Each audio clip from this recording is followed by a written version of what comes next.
Dear parents, ఈరోజు సర్కిల్కి సంబంధించినటువంటి ఒక చిన్న లెక్క చెప్తాను, జాగ్రత్తగా వినండి. పెద్దది చెప్పను, పెద్దది చెప్పినా కష్టమైన చెప్పినా పేరెంట్స్ వినడానికి ఇష్టపడరు. నా ఉద్దేశం పేరెంట్స్ చెప్పాలి. పేరెంట్స్ తెలుసుకుంటే పిల్లలకి చెప్పడానికి వీలవుతుంది, లేదా పిల్లల్ని వాళ్ళే టెస్ట్ చేయడానికి అవకాశం ఉంటుంది. ఇక్కడ బోర్డు మీద రాసింది నేను సర్కిల్. ఈ మధ్యలో ఉన్నటువంటి దాన్ని సెంటర్, కేంద్రము అని చెప్పి అంటారు. ఈ సర్కిల్ ఈ సెంటర్ గుండా పోయినటువంటి గీతని డయామీటర్ అని చెప్పి అంటారు. సర్కిల్లో సెంటర్ గుండా ఎన్ని గీతలైనా పోవచ్చు. వాటిని అన్నింటినీ కూడా ఏమని పిలుస్తారు? డయామీటర్ అని చెప్పి అంటారు. సర్కిల్లో అత్యంత పొడవైనది డయామీటర్. డయామీటర్లో సగాన్ని రేడియస్ అని చెప్పేసి పిలుస్తారు. ఉదాహరణకి ఇక్కడ డయామీటరు 10 సెంటీమీటర్స్ అనుకోండి. అప్పుడు రేడియస్ డయామీటర్లో సగం, that is equal to 10/2, that is equal to 5 centimetres. 5 centimetres. ఇప్పుడు లెక్క ఏంటంటే the radius of a circle,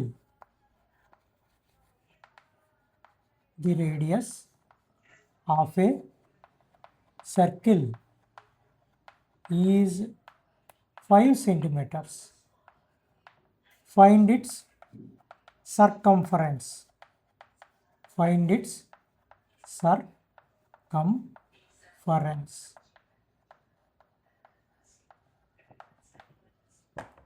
square కానీ రెక్టాంగిల్ కానీ వాటిలో ఏమంటారంటే పెరిమీటర్ అని పిలుస్తారు, చుట్టుకొలతని. దీంట్లో సర్కిల్లో పెరిమీటర్ అంటారు, సర్కంఫరెన్స్ అని చెప్పేసి అంటారు. సర్కంఫరెన్స్ చుట్టుకొలతని సర్కంఫరెన్స్. తెలుగులో పరిధి, వృత్త పరిధి అంటారు. Circumference of a circle, circumference of a circle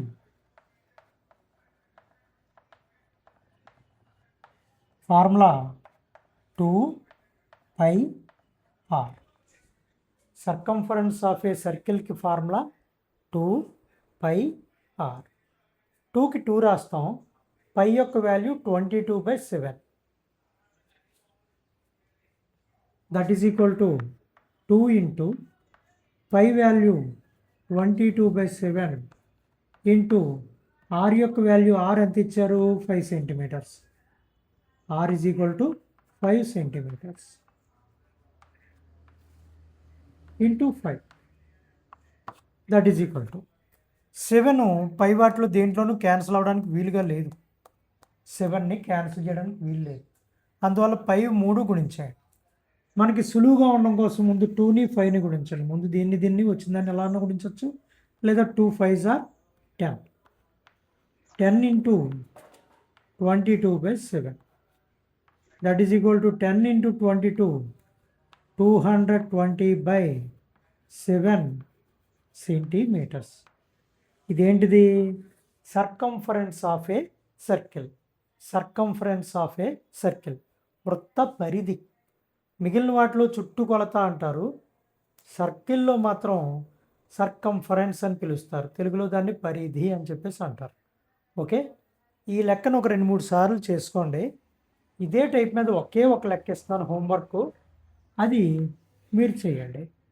are is equal to 7 centimetres. R is equal to 7 centimetres. You have to find circumference of a circle. ఈ 6 ఉన్న చోట 5కు బదులుగా 7 వేసుకోండి. ఎంతమంది కరెక్ట్గా చేస్తారో, ఎంతమంది సింప్లిఫై చేస్తారన్నది చూద్దాం. ఎప్పుడు కూడా పిల్లల కంటే ముందు తల్లిదండ్రులు నేర్చుకుని ఉంటే అసలు ఎంత కష్టం ఎంత సులువు అన్నది తెలుస్తుంది. పిల్లలకి పదే పదే చెప్తాం కదా, మీరు చదవండి, ఇంకా బాగా చదవండి, ఇంకా బాగా చదవండి. వాళ్ళకి బేసిక్స్ రాకుండా ఏం చదువుతారు? సర్కిల్ అంటే ఏంటి, సెంటర్ అంటే ఏంటి, రేడియస్ అంటే ఏంటి, డయామీటర్ అంటే ఏంటి, సర్కంఫరెన్స్ అంటే ఏంటి, ఇవన్నీ తెలియకుండా ఎలా చేసేస్తారు? ఫార్ములా తెలియకుండా ఇబ్బంది పడతారు. అందువల్ల పేరెంట్స్ నేర్చుకుంటే ఇందులో ఎన్ని కష్టాలు ఉన్నాయి, ఎన్ని రకాలు తెలుసుకోవాలన్నది వాళ్ళకి తెలుస్తుంది.